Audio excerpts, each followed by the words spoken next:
नमस्कार मित्रमंडळींनो. तर आजच्या भागामध्ये इकडे आता तात्यासाहेब मंजूला भेटतात आणि तिथे ती सहज बोलता बोलता त्यांना परीक्षा घ्यायची असते. खरंच मंजूला दिसतं की नाही दिसत. त्यासाठी ते म्हणतात की खूप गरम होतंय, तुमच्या दोघांची हरकत नसेल तर फॅन चालू करू का? तेवढ्यात मंजूरी म्हणते काही गरज नाही, करते मी चालू. आणि आता मंजू फॅन चालू करते. हे बघून तात्यासाहेबांना आश्चर्याचा धक्का बसतो. त्यानंतर तुला दिसत नव्हतं ना मंजिरी? तर आता लगेच सत्य म्हणतो, अहो त्यांना सवय झाली ना, त्यामुळे तिथे गेल्या त्या, असं म्हणतो. आणि आता तात्यासाहेब तिथून निघून जातात. तर इकडे आता मंजू आणि सत्य दोघे तिथेच असतात. तर इकडे जी पूर्वा पाटील आहे ती पोलीस स्टेशनला असते आणि तात्यासाहेब तिथे येतात आणि सगळ्यांसमोर पूर्वा पाटीलला खूप ओरडतात. म्हणतात, कुठे आहे आमची ती ही आमची मंजिरी, इमानदार पोलीस इन्स्पेक्टर कुठं आहे? तिला बोलवा बरं इकडे. तर आता ते म्हणतात की अहो त्या नाही आहे ड्युटीवर, त्या अंधार झाल्या, त्यांना दिसत नाही आहे ना काही, त्यांना सस्पेंड केलेलं आहे. आणि आता लगेच त्यानंतर आमची मानसकन्या म्हणजे खूपच भारी, खूप कौतुक करतात मंजूचं. आणि मग त्या पूर्वा पाटीलला ओरडतात. नंतर आतमध्ये येतात आणि म्हणतात, काय हो पूर्वा पाटील मॅडम, स्वागत नाही करणार का आमचं? एवढा मोठा नेता आलाय तुमच्या ऑफिसमध्ये, काही स्वागत बिगत आहे की नाही? तर आता पूर्वा पाटील म्हणते की काय डॅडी साहेब, तुम्ही एवढ्या सगळ्यांसमोर मला ओरडलात आणि आता तुमचं स्वागत करू का मी?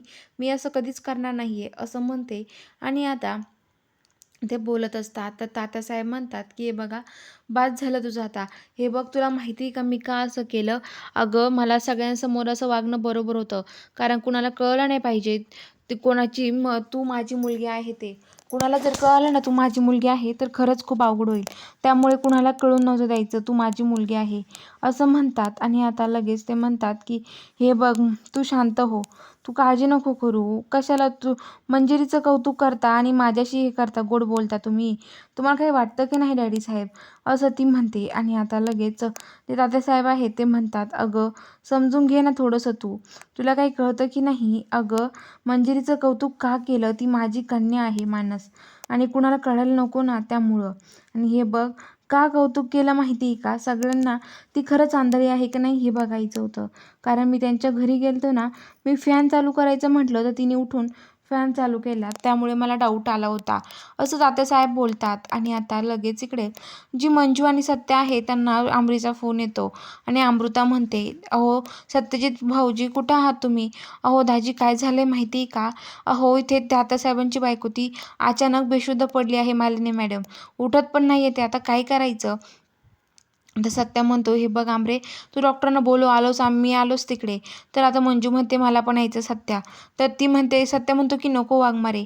तर मंजू म्हणते आपण सगळी काळजी घेऊ, तू काळजी नको करू सत्या, असं म्हणतात. आणि आता ते दोघे पण जायला निघतात. आणि आता तिकडे ते येतात आणि घरासमोर गाडी लावून मंजू घाईघाई उतरते.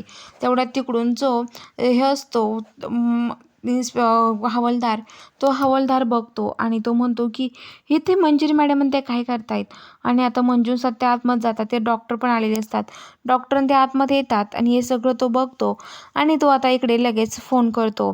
तो आता लगेच पूर्वा पाटीलला फोन करतो आणि म्हणतो की पूर्वा मॅडम, तुम्हाला काहीतरी न्यूज द्यायची आहे. तुम्हाला माहिती का इकडे काय झालंय? मी इथे आलोय मंजिरी मॅडमच्या घरासमोर आणि तिथे आता ते डॉक्टर आलेत. मंजिरी मॅडम सत्य आता खूप घाईघाई आतमध्ये गेलेत. तर ती म्हणते मग मी काय करू? तर तो म्हणतो की अहो काहीतरी असणार आहे, त्यामुळेच ते आतमध्ये गेले. तर आता लगेच पूर्व पाटील म्हणते मला कळवत राहा तू, असं म्हणतात. आणि ते म्हणतात ठीक आहे. तर आता लगेच तिथे त्यांना चेकअप वगैरे करत असतात. तर चला बघूया आता पुढील भागात काय दिसते. बघायला चॅनलला सबस्क्राईब करा.